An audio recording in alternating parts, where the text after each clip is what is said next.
vamos ouvir a mensagem de hoje baseada em Neemias. E o título da mensagem é Construir pelo Poder da Fé. Esse estudo mostra, quando a gente fala sobre Neemias, logo a gente já pensa em construção. Quando a gente fala de Neemias, a gente já pensa em pedreiro. A grande obra de Neemias foi edificar os muros de Jerusalém. Só que não foi só isso. A obra de Neemias, ela foi muito maior do que isso. E através desse personagem bíblico, nós vamos aprender a construir pelo poder da fé, vendo a vida desse servo construtor.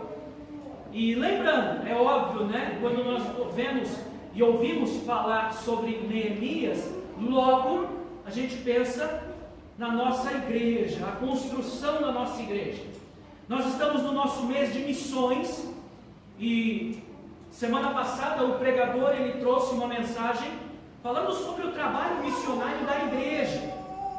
Nós temos que ter uma visão missionária e também uma visão missional, que significa aquele tempo que você gasta diariamente com missões, um estilo de vida.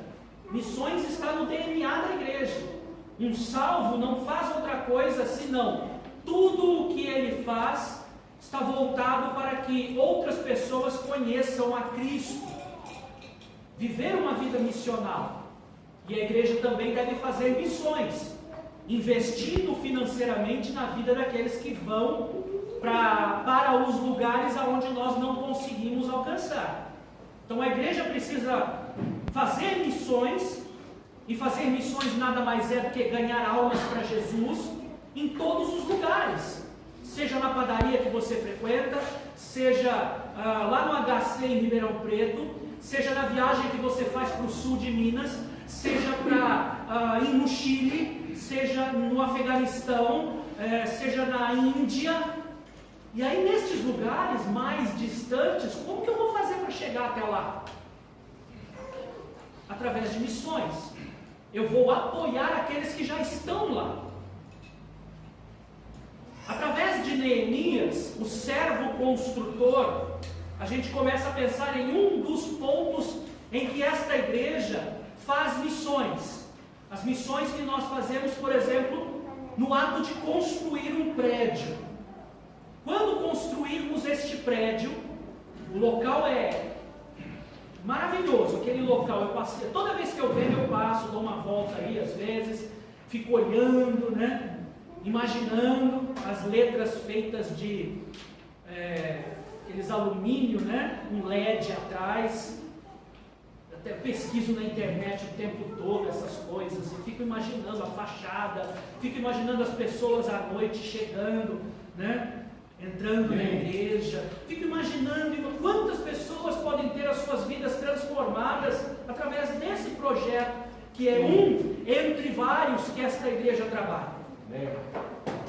Teremos um local mais adequado, e eu quero que essa igreja sinta no próximo domingo, por exemplo, que quando nós estivermos lá no chão, na grama ali, no chão de terra ali, e depois da oração nós vamos tirar uma foto.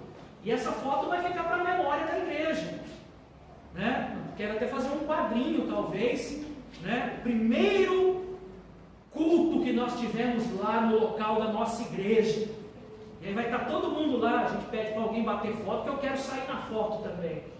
Nada de selfie. Cadê o pastor? Ele tirou a foto. Não, eu vou sair também. E aí todos nós ali, fazendo parte desta obra.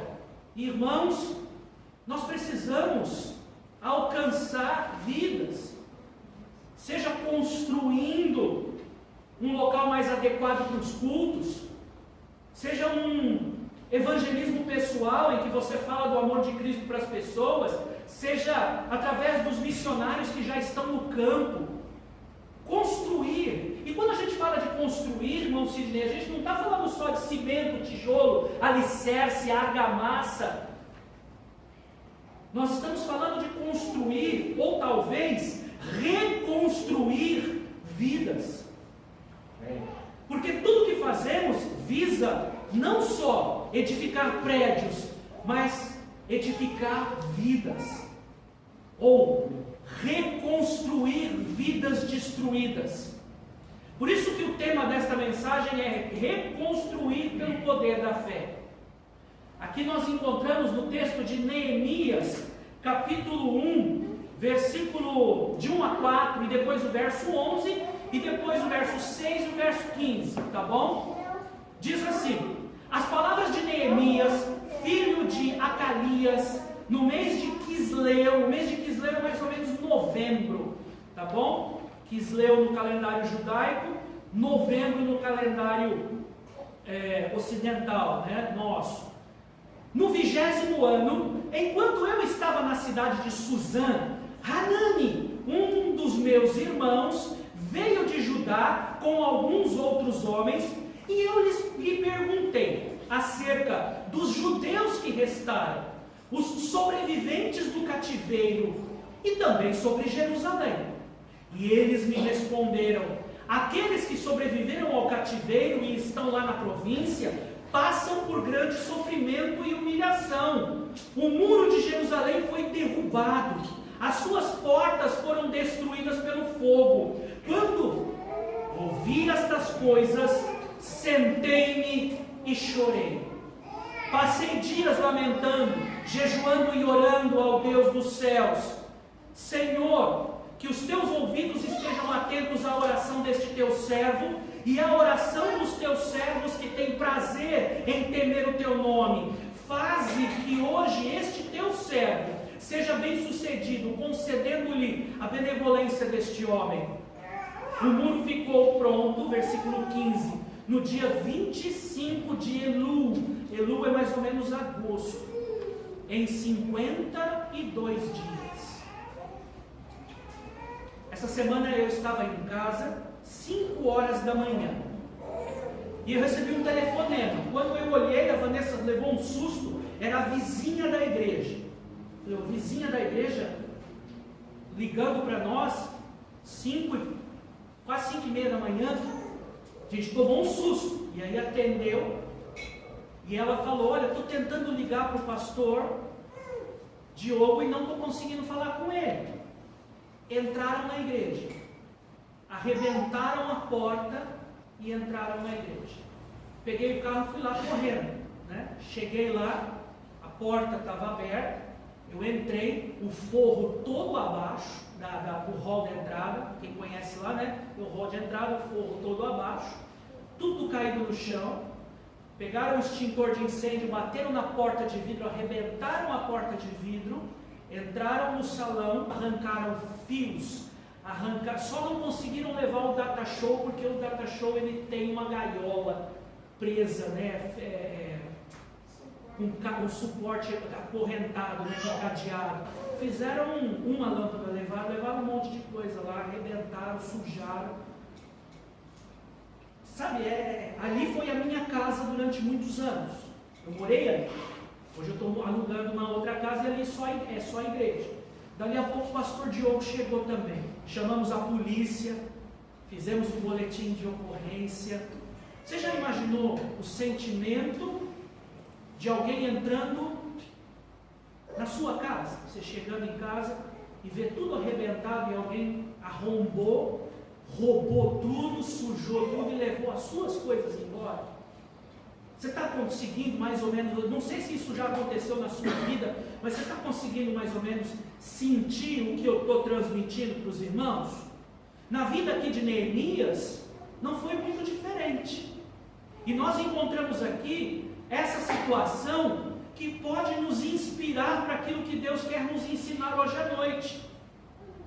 Quando pensamos sobre homens e mulheres sendo conduzidos a Deus, quando nós começamos a pensar na notícia que Neemias recebeu da sua cidade natal, Jerusalém, os muros da cidade, eles estavam em ruínas, os portões de madeira haviam sido queimados ao fogo, pelo fogo. E aí quando ele recebeu essa notícia, aquela notícia caiu como uma bomba sobre a cabeça de Neemias. Depois da história que eu contei para vocês, eu acho que eu consigo entender um pouquinho como Neemias se sentiu de saber que a sua amada cidade estava indefesa, em ruínas. Uma cidade, meus irmãos, naquela época, na antiguidade, sem muros, não era considerada nem cidade. Era um lugar completamente desprovido de segurança, não só protegida contra exércitos, mas contra as feras do campo. Essas cidades, elas eram fortificadas com muros para dar segurança às mulheres e às crianças quando os homens saíam para a guerra. E aí elas poderiam ficar ali então protegidas, e os muros serviam para defendê-las de qualquer ataque. Hoje, muito além de falar em construir templos, nós precisamos neste mês de missões de falar sobre reconstruir vidas. O texto de Neemias, capítulo 6, versículo 16, diz assim: e sucedeu que, ouvindo todos os seus inimigos, todos os povos que havia em redor de nós temeram, e abateram-se muito, a seus próprios olhos, porque reconheceram que o nosso Deus fizera esta obra. Irmãos, a obra de Neemias não era simplesmente construir um prédio ou reconstruir os muros, era reconstruir vidas. A partir da experiência de Neemias, nós podemos também começar a ter uma visão um pouco melhor da vontade de Deus na reconstrução de vidas, no trabalho que a Igreja Batista Bíblica em Pitangueiras tem nessa cidade. Às vezes nós encontramos muitas pessoas que estão com suas vidas em ruínas. E quando nós falamos em reconstrução, nós nos referimos, por exemplo, a pessoas que estão com seus casamentos em crise, problemas de identidade, baixa autoestima, problemas com vícios sociais das mais diversas formas. E essa mensagem que eu quero trazer hoje precisa colocar no coração de cada um que nós todos precisamos de restauração. Nós precisamos de restauração e também levar restauração à vida daqueles que estão em desespero. Muitas vezes a alegria que se perdeu com o tempo, um relacionamento destruído, uma vida profissional que foi prejudicada pela pandemia, ira, amargura, rancor no coração contra alguém. Nós precisamos, irmãos, de alguma forma identificar o que Deus quer falar ao nosso coração hoje, através da palavra de Deus. Neemias, ele foi um homem que olhou para aquela circunstância desagradável, triste, e resolveu avançar, enfrentar o problema cara a cara. Neemias decidiu reconstruir os muros de Jerusalém pela fé. Então, quero trazer hoje o que você precisa fazer para reconstruir vidas pela fé. Em primeiro lugar, identifique quais as áreas que estão quebradas em sua vida. E as crianças vão desenhar uma boneca quebrada. Primeiro desenho, de 4. Uma boneca quebrada. Você já parou para... Acho que as meninas, a gente, tirando o Isaac, né, que ele não quer desenhar hoje, né? Mas a gente só tem meninas aqui, né? Vocês têm boneca quebrada em casa? Ou não? Todas inteiras, bonitas, na caixa, não é? Eu sou pai de menina, né? quando você olha aquelas bonecas todas arrebentadas, que parece que elas foram à guerra, né? Parece mais um brinquedo de menino, né? Que foi lá, como é que chama? Enfim, aqueles bonequinhos de guerra. Mas, né? Passaram por um... Eu fico imaginando o que é que essas bonecas sofreram na vida. O que essas bonecas... Olha, tribulação em cima de tribulação. Arrebentada. E às vezes a gente se sente como... Quando você chegar em casa, pega lá a caixa de boneca da sua filha e você vai às vezes se identificar com algumas daquelas. Sem perna, sem braço, arrebentada, ruída, moída. Meus irmãos, em Neemias capítulo 1, versículo de 1 a 3 diz: as palavras de Neemias, filho de Acalias, no mês de Quisleu, no 20º ano, enquanto eu estava na cidade de Suzã, Hanani, um de meus irmãos, veio de Judá com alguns outros homens, e eu lhes perguntei acerca dos judeus que restaram. Olha que interessante, Neemias, ele primeiro pergunta sobre as pessoas, ele pergunta sobre os irmãos, ele pergunta sobre sua família, ele pergunta sobre os judeus que restaram. Primeira coisa, ele não pergunta sobre as edificações, as casas, o muro. A primeira preocupação dele é com relação às pessoas. A nossa primeira preocupação não é construir um prédio. A nossa primeira preocupação são com as pessoas. Como você está? Como está o seu coração? Será que quando você se olha, você está como uma boneca toda arrebentada? Porque não adianta você construir um prédio cheio de pessoas quebradas. E também sobre Jerusalém. E ele perguntou sobre Jerusalém. E eles me responderam: aqueles que sobreviveram ao cativeiro estão lá na província. Passam por grande sofrimento e humilhação. Essa era a situação das pessoas que estavam ali na cidade de Pitangueiras e na de Jerusalém também. Passavam por grande sofrimento e humilhação. Quando você ouve isso, você não sente o seu coração compadecido por estas almas que não têm, que, como diz nesse folder que o irmão Zezão vai entregar para você, estão perdidas como ovelhas que não têm pastor. O muro de Jerusalém foi derrubado e as suas portas foram destruídas pelo fogo. Quando Hanani, ele chega, Neemias pergunta sobre as pessoas, os que restaram, os sobreviventes do cativeiro. A resposta de Hanani revelou que estava tudo em ruínas, tudo quebrado. A verdade sobre o verdadeiro estado daquela cidade e dos seus moradores veio à tona. Talvez Neemias estava lá pensando, servindo ali o rei Artaxerxes, servindo ali no palácio, e talvez eles devem estar bem, eles devem estar tranquilos. Até que Hanani chegou e ele pergunta: como é que está o povo lá? Ele fala: eles estão humilhados e sofrem muito. Áreas quebradas foram identificadas. E às vezes a nossa vida está quebrada e nós não nos damos conta.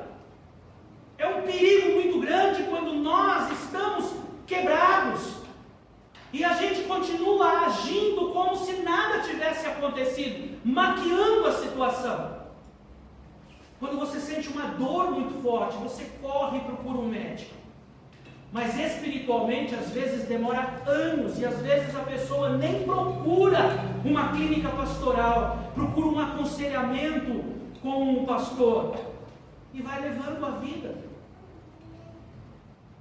sem identificar as áreas que precisam ser restauradas na sua vida. Não haverá restauração. E estas verdades precisam vir à tona. Sabe, meus irmãos, se é possível a reconstrução de alguma coisa, antes é necessário identificar o que está quebrado. Por isso eu te pergunto: o que está em ruínas na sua vida? O que está quebrado em sua vida? Você está sendo desafiado a olhar no espelho e perguntar para aquela pessoa que você está vendo: o que está errado com você? Seja verdadeiro sobre essa pergunta, porque se você não identificar o que está quebrado, não haverá reconstrução. Não deixe coisas escondidas na sua vida, porque isso está impedindo você de construir alguma coisa boa para Deus pela fé. A realidade é que das áreas quebradas da nossa vida é o lugar onde Deus vai usar pelo seu poder para construir algo maravilhoso para Ele. Portanto, se você decidir reconstruir alguma área da sua vida que está quebrada, seja verdadeiro, seja rápido, para que você possa reconstruir pela fé. Segundo, compartilhe tudo com Deus. Sabe, meus irmãos, às vezes nós nos negamos a falar com aquele que mais nos ama, aquele que não vai nos decepcionar. Às vezes a gente guarda, às vezes a gente finge que nada está errado, porque não identificamos onde está quebrado, portanto, não falamos com Deus. Fale com Deus, divida com Ele o que estiver errado. E as crianças vão desenhar, uma menina orando, uma moça orando, tá bom? Neemias, capítulo 1, versículo 4 e depois o verso 11 diz: quando ouvi estas coisas, Neemias ele identifica o que estava quebrado. Sentei-me e chorei. Passei dias lamentando, jejuando e orando ao Deus dos céus. Verso 11, dizendo: Senhor, que os teus ouvidos estejam atentos à oração deste teu servo e à oração dos teus servos que têm prazer em temer o teu nome. Faze hoje este teu servo seja bem sucedido, concedendo-lhe a benevolência deste homem. Meus irmãos, dentre os muitos atributos, dentre as muitas qualidades deste servo de Deus chamado Neemias, uma qualidade se torna muito clara e evidente. Neemias foi um homem de oração. Nós encontramos Neemias orando em diferentes ocasiões no processo de construção ou de reconstrução dos muros da cidade. Por exemplo, nós vimos aqui todos no livro de Neemias, capítulo 1, de 4 a 11, ele recebe a notícia sobre a situação deplorável de Jerusalém e ora. 2:4, antes de pedir ao rei Artaxerxes autorização para viajar até a cidade de Jerusalém, ele ora. Capítulo 4, de 4 a 5, os inimigos estavam zombando dele, põe em dúvida as possibilidades de conseguir reconstruir os muros da cidade, e sabe o que ele faz? Ele ora. Ele ora durante a grande tentativa de intimidação por parte dos seus inimigos. 6:9.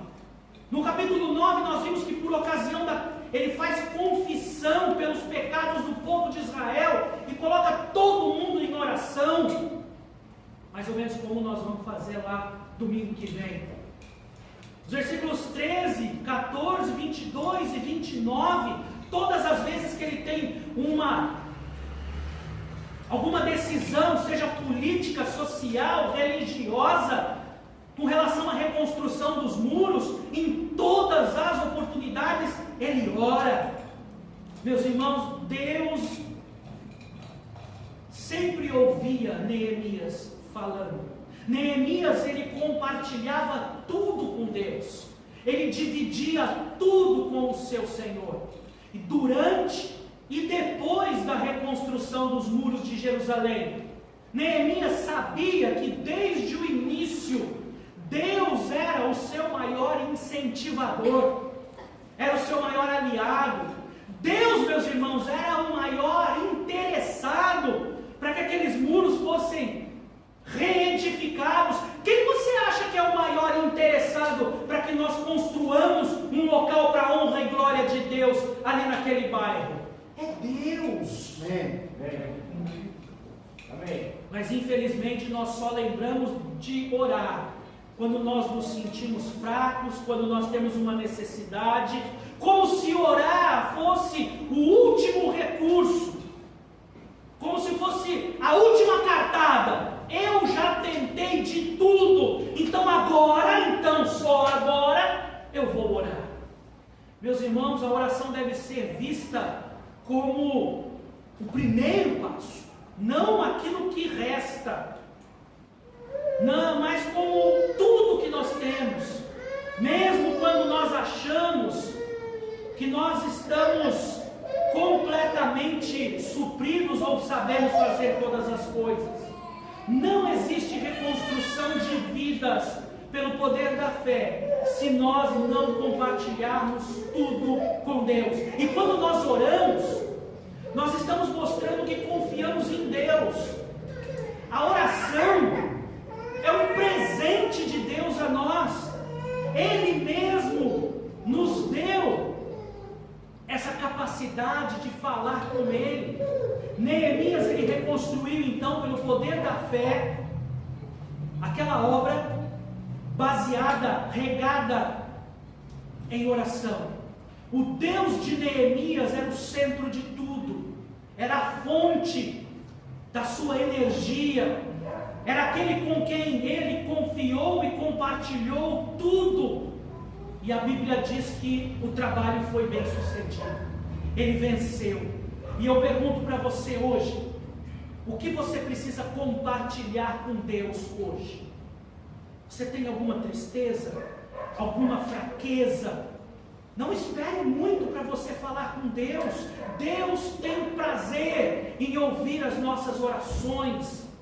Você precisa entender que nunca haverá uma reconstrução da sua vida, do seu lar, pela fé, se você não compartilhar com Deus todas as coisas em oração. Se você precisa reconstruir sua vida, a oração, ela é imprescindível. Em terceiro lugar, assuma a sua parcela de culpa. Para você poder reconstruir a sua vida, você precisa reconhecer a sua parcela de culpa. E as crianças vão desenhar um coração. Pode ser um coração quebrado, pode ser um coração restaurado, pode ser um coração cheio, como você quiser. Porque em Neemias, capítulo 1, versículo de 5 a 7 diz: Então eu disse, Senhor Deus do céu, Deus grande e temível, fiel à aliança e misericordioso com os que o amam e obedecem aos seus mandamentos, que os teus ouvidos estejam atentos e os teus olhos estejam abertos para ouvir a oração que o teu servo está fazendo dia e noite diante de ti, em favor dos teus servos, o povo de Israel. Confesso os pecados que nós, os israelitas, temos cometido contra ti. Sim, eu e o meu povo temos pecado contra ti, agimos de forma corrupta e vergonhosa contra ti, não temos obedecido os mandamentos, os decretos e as leis que deste ao teu servo Moisés. Você percebeu? Neemias, em momento algum, ele questiona Deus, ele se faz de vítima, ele começa ali a fazer, como se fala nos dias de hoje, mimimi. Ele não busca culpar outras pessoas, ele vai direto ao assunto, ele reconhece a sua transgressão. E é interessante nós ouvirmos isso de Neemias, porque ele não fazia parte do povo quando este povo pecou contra Deus, porque o povo, ele não fazia parte do período pré-exílico, ele não fazia parte daquela geração, ele pertencia à geração posterior, e mesmo assim, ele assume a sua parcela de culpa, ele não fica procurando quem culpar, Se você quer tocar o coração de Deus, primeiro, quebrante o seu coração. Assuma a sua parcela de culpa nas ruínas da sua vida. Assuma que as suas próprias decisões te levou aonde você está, a sentir o que você sente. Confesse os seus erros ao Senhor. E a reconstrução vem quando essa inquietação do seu coração te move a entrar num processo de assumir a sua culpa, de confessar os seus pecados a Deus. Nós só poderemos construir alguma coisa pela fé quando você assumir a sua parcela de culpa. E eu te pergunto, o que está errado na sua vida? Na sua família? O que está errado nos seus negócios? O que está errado nos seus relacionamentos? Você tem falhado com seus compromissos financeiros com a igreja? Você é capaz de identificar a sua parcela de culpa, de confessar os seus pecados a Deus? Eu te digo que sem confissão não há perdão. E sem perdão, sua vida vai continuar em ruínas. Ainda que você tente mascarar as aparências. Reconstruir pela fé exige que você assuma a sua parcela de culpa, confessando os seus pecados a Deus. Em quarto lugar, para reconstruir vidas pelo poder da fé, você precisa entender que ao fazer a obra de Deus, sempre enfrentaremos oposição. Sempre. E as crianças vão desenhar uma pá de pedreiro e uma espada. Os textos bíblicos dizem de Neemias que a situação, eles chegaram lá, a turma de pedreiros, vamos reconstruir o muro. Só que enquanto com uma mão eles estavam com a pá de pedreiro reconstruindo, com a outra eles precisavam ficar com a espada, porque eram muitos que não queriam que a obra de Deus avançasse. Em Neemias capítulo 2, verso 10 e depois capítulo 4, de 1 a 3, diz assim: Sambalate, é um nome bonito que você põe no seu filho, Wagner. Sambalate o Horonita e Tobias, o oficial amonita, ficaram muito irritados quando viam alguém que estava interessado no bem dos israelitas. Quando Sambalate soube que estavam reconstruindo o muro, ficou furioso, ridicularizou os judeus e na presença dos seus compatriotas e dos poderosos de Samaria disse: o que aqueles frágeis judeus estão fazendo? Será que vão restaurar o seu muro? Irão oferecer sacrifícios? Irão terminar a obra num dia só? Será que vão conseguir ressuscitar pedras de construção daqueles montes de entulho e pedras queimadas? Tobias, o amonita, que estava ao seu lado, ainda completou: pois que construam, basta uma raposinha subir lá, que esse muro todo vai desabar. Ai, é tão ruim quando você está tentando fazer alguma coisa e tem alguém falando na sua cabeça: isso vai dar certo. Não te dá, eu tenho uma raiva disso. Isso, né? A pessoa não ajuda e ainda fala, ainda perturba. Neemias, ele encontrou oposição. Ele tinha um projeto de reconstrução dado por Deus, e vem Sambalate e Tobias, que não gostaram nem um pouco da notícia da reconstrução dos muros de Jerusalém, porque ver Jerusalém em ruínas, os muros de proteção todos destruídos, era motivo de alegria para eles. Mas toda forte oposição contra a reconstrução dos muros não foi capaz de deter e nem de intimidar Neemias. Neemias, ele constantemente ouvia vozes contrárias que vinham dos inimigos na tentativa de paralisar a reconstrução dos muros. Às vezes nós estamos ouvindo pessoas que são anti-Deus, contrárias à obra de Deus, e às vezes são vozes até da nossa carne, que não querem fazer a obra de Deus. Mas Neemias foi resistindo, cabeça erguida, e ele alcançou então o que Deus havia colocado no seu coração. Neemias reconstruiu pelo poder da fé, ele não desistiu, mesmo diante de forte oposição. Semana passada eu falei da torneira e do ventilador lá em casa, lembra? Nós estávamos, eu já imaginei que eu ia ter que gastar com aquilo, e Deus é tão bom que Ele faz coisas até nos mínimos detalhes. Só que um detalhe que eu não falei semana passada é que, por conta da pandemia, acabou desregulando a nossa entrega dos nossos dízimos. E aí, quando voltou os cultos, eu fiz um propósito, eu e minha esposa, de entregar tudo aquilo que tinha ficado para trás. E não fui só eu que fiz isso. Sei que vários outros irmãos da igreja aqui também fizeram. E aí nós entregamos janeiro, fevereiro e março. Entregamos, depois de março, o que é? Abril, maio e junho.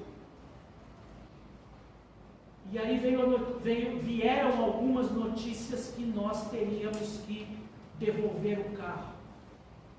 É interessante que quando você faz um voto a Deus, acaba sempre aparecendo algo de oposição. Na nossa vida, não é diferente da vida de Neemias. Nós estamos sonhando construir a igreja, o templo, sair do aluguel. E eu fique sabendo que o reino das trevas não está contente com isso. Ele vai atacar todo aquele que tentar fazer uma obra para Deus. E da nossa parte nós temos apenas que resistir ao diabo. Entrar as ameaças que ele faz por um ouvido e sair pelo outro. Nós precisamos apenas de Deus, e Ele nos dá condições de termos sucesso nessa empreitada. Seja na construção, seja no alcançar o alvo da promessa pela fé. Eu quero te dizer, não vai faltar pessoas para te desanimar, para te desestimular, mas eu quero dizer, resista, não desista, faça como Neemias, mesmo diante de forte oposição. Todo o processo de restauração nos coloca no campo de batalha. Reconstruir a vida nem sempre é fácil, nunca é fácil. Mas quando nós temos grandes projetos de vida, nós precisamos entender que sempre haverão grandes oposições. Por isso, através da obra de Neemias, precisamos continuar firmes e resistir. Se for necessário, mude de estratégia, mas não desista diante daquilo que te assusta. Não desista diante daquilo que te enfraquece. Não desista diante daquilo que te humilha, que te provoca desânimo. Reconstruir vidas através da fé necessita de pessoas que tenham forte convicção. E terminando, conte com seu maior aliado. Neemias, capítulo 2, verso 19, diz assim: quando, porém, Sambalate, o horonita, e Tobias, o oficial amonita, e Gesem, o árabe, souberam disso, zombaram de nós, desprezaram-nos e perguntaram: o que é isso que vocês estão fazendo? Estão se rebelando contra o rei? E eu lhes respondi: o Deus do céu fará que sejamos bem-sucedidos. Nós, os seus servos, começaremos a reconstrução, mas no que lhes diz respeito, vocês não têm parte nem direito legal sobre Jerusalém, e em sua história não há nada de memorável que favoreça vocês. Neemias, ele não confia na força do seu braço. Neemias, ele não confia nos seus soldados. ele não atribui a si mesmo a capacidade de completar aquela obra, ele conta com Deus. O que Neemias faz aqui é seguir o princípio da fé, reconhecer que o sucesso daquela empreitada não depende dele, mas de Deus, porque foi Deus que o enviou, foi Deus que mandou ele reconstruir os muros de Jerusalém. E Neemias reconstruiu os muros pela fé, contando com o seu maior aliado, Deus. Irmãos, o nosso maior aliado é o Senhor. E acreditar nisso é o princípio fundamental para você reconstruir a sua vida quebrada. Deus, ele quer fazer uma obra nos corações, sabe, coisas ligadas a relacionamento, identidade, autoimagem, casamento, a situação das nossas famílias. Neemias sabia que havia se disposto a realizar uma obra muito maravilhosa para o Senhor, e se o Senhor não entrasse em ação, tudo estaria perdido. Neemias acreditou em Deus, e isso lhe deu forças para superar todos os obstáculos. E eu te pergunto, quem é seu maior aliado na reconstrução da sua vida? É triste o homem que confia nos seus próprios esforços, mas feliz é o homem que confia em Deus. Se você deseja reconstruir a sua vida, você precisa contar com o seu maior aliado. E eu termino esta mensagem no ponto 6. Confia e descanse na soberania de Deus. Confia. Neemias capítulo 6, verso 15 diz: o muro ficou pronto no dia 25 de Elul, agosto, em 52 dias. As pessoas disseram: vocês não vão conseguir fazer isso aqui nunca, vocês não têm condições, isso aqui não vai ficar pronto nem em 50 anos. Sabe o que Deus fez? Fez a obra em 52 dias. Amém. Quantos dias levou para Jesus ressuscitar? Diga alguém. Quantos anos durou o cativeiro de Israel no Egito? 400. Quanto tempo durou a travessia do povo de Israel no deserto? 40 anos. Em quanto tempo o Senhor vai intervir para promover a construção da nossa igreja? Não sei. Mas Ele vai. Amém. Mais uma coisa para terminar.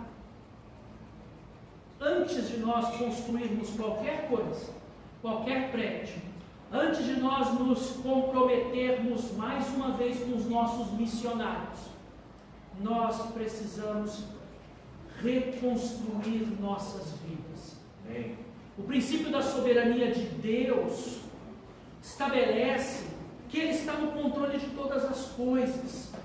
E Deus, Ele não pede licença para chegar e rasgar os nossos planos e jogar no lixo e fazer os planos dele sobre nossas vidas.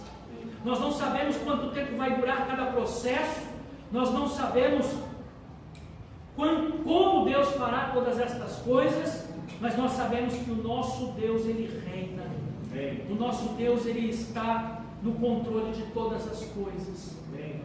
Meus irmãos, eu termino essa mensagem dizendo que reconstruir não é fácil, mas é necessário. E nós precisamos experimentar o melhor de Deus. E você precisa se submeter ao processo de reconstrução da sua vida. Quem aqui teria coragem de dizer que não precisa reconstruir nada na sua vida? Ninguém teria coragem de dizer isso. Há muitas pessoas que estão marcadas por traumas e dores do passado. Há pessoas que estão vivendo o luto de perder um ente querido. Há pessoas aqui que sofrem da dor de uma enfermidade. Há pessoas que estão destruídas por verem familiares e famílias se desintegrando. Há pessoas aqui que talvez já perderam a esperança Enfim, todos nós estamos aqui precisando reconstruir a nossa vida em alguma área. E para nós reconstruirmos, nós precisamos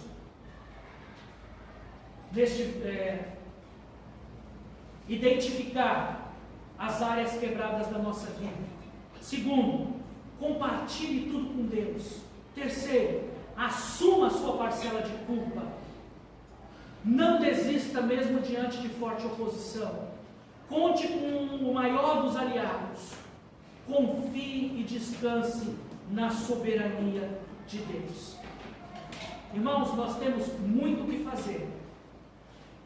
Mas o segredo, qual seria o segredo do sucesso em tudo isso?